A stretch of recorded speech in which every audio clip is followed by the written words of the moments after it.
Hello to anyone tuning into this video, and thank you for sharing your energy and your space with me. So today I'm going to speak about energetic resistance and how that shows up in the mind. And it's so interesting because I've had so much energetic resistance before actually deciding to turn the camera on. I'm literally thinking, what am I going to wear? Should I put my face in the sun? The battery's really low. It's gonna die. And I looked at the clock as I took the camera off charge and I went, okay, it's 13:13. If it dies on me, it dies on me. And I'm just gonna have to deal with it, and I'm going with that. So this morning I woke up with a sense of energetic resistance in my mind, which is basically just the sensation that my mind was wearing up and I was feeling guilt. I was feeling like I wasn't aligned with what I was doing, and I was feeling like I wasn't putting enough effort into what I wanted to do and not appreciating how far I'd come. And for me, I find a lot of the time that I live in a very present space, which is great for not being too worried about the future, but it also means that I don't look too far into the past when I'm feeling like I don't feel like I've done enough. So my view can get very myopic about the work I do. And at the end of the day, if we don't feel fulfilled by what we do, then there's no reason to do it. Obviously, it's great to help people and it's great to give out content that's going to help the world. But at the same time, if you don't feel a sense of personal fulfillment, you're never going to achieve what you want to help others achieve, which is essentially peace and self-acceptance, which is definitely what I want to help people to achieve. So yeah, I was coming onto this video and I was just having all these resistances, and I just thought, I've just got to do it, sit down and do it and let my essence flow out. And I'm so grateful if you're here and you're feeling this, because I'm very high energy today, and I just wanted to share this in a video because I feel like this is the best way to truly connect with people. So I want to have a conversation right now, so I'm just going to have it myself with this camera and see who pops up on the other side.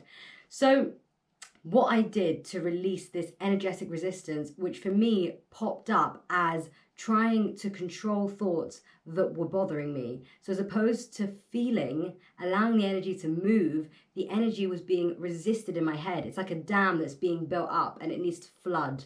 So I was sitting here and I was feeling this guilt, and I was trying to just say kind words to myself and meditate on it. But then, and this is something I do a lot during my meditation, I began to shake. So I began to shake my body. So just allow myself to move my body and to release energy. And there's actually a famous trauma release exercise, which is called trauma release exercise, where you lie down on the ground with your feet out wide, your knees out wide, and you slowly bring your knees up to meet each other. And as you bring your knees up, your whole being, your whole body begins to shake. And the science behind that is the man who created trauma release exercise, he went around to many war zones and noticed that children shake when they're in fear. And he also noticed that in animals, in nature, animals shake when they're in fear. But what happens with us, with humans, when we get older is we learn to contain our natural responses to emotion and to energy, because that's what it is really. Emotion is just energy moving. So when we get something that makes us feel trauma or makes us feel scared or fearful, as opposed to shaking or screaming, a lot of the time we tense up.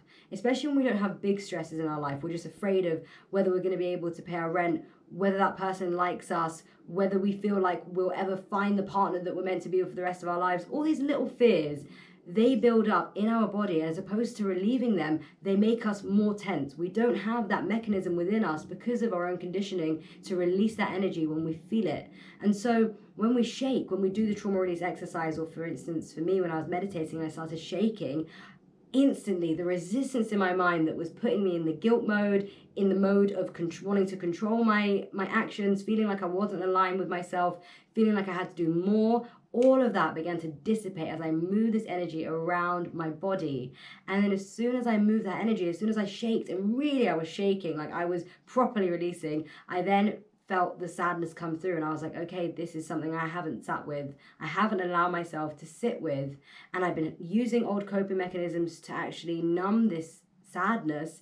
And then when I let it expand, the energy moved, and that's when energy turns into emotion, which is just energy in motion. I literally allowed the sensation to move through me of this fear and this doubt and this guilt and this worry. I allowed it to move through me, through the shaking, and then the sadness just came up.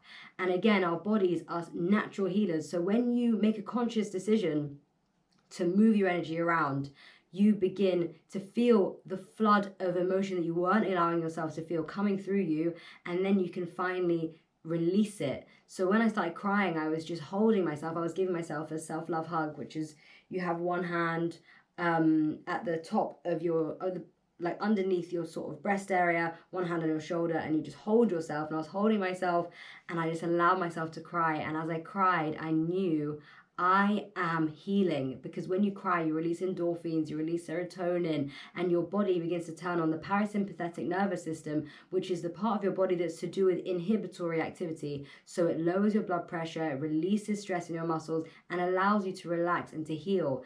And when we allow our sadness to move, when we allow any of our energy to move, we allow our body to work with us to heal that energy from our systems. So I just wanted to share this with you because I had such a beautiful morning. I'm having such a beautiful day now because I allowed it to just move through me, to work through me, and I co-created with my body to just feel more, to experience more joy, because that's the thing, when we go into the shadow we experience more joy. So these energetic resistances we have, we can work with our bodies and we can work with our emotions and our physical systems to release this from our field, because again, it gets caught in our mind and we're so used to the mind patterns playing up.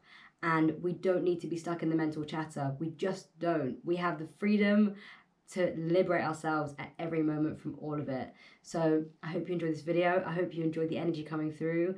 I'm so grateful for you being here. And I hope that whenever you get stuck in your mind, you just remember this video and you go, I just need to move. I need to shake. I need to dance. I need to release right now so that the energy can come up as emotion and I can be free and I can be happy.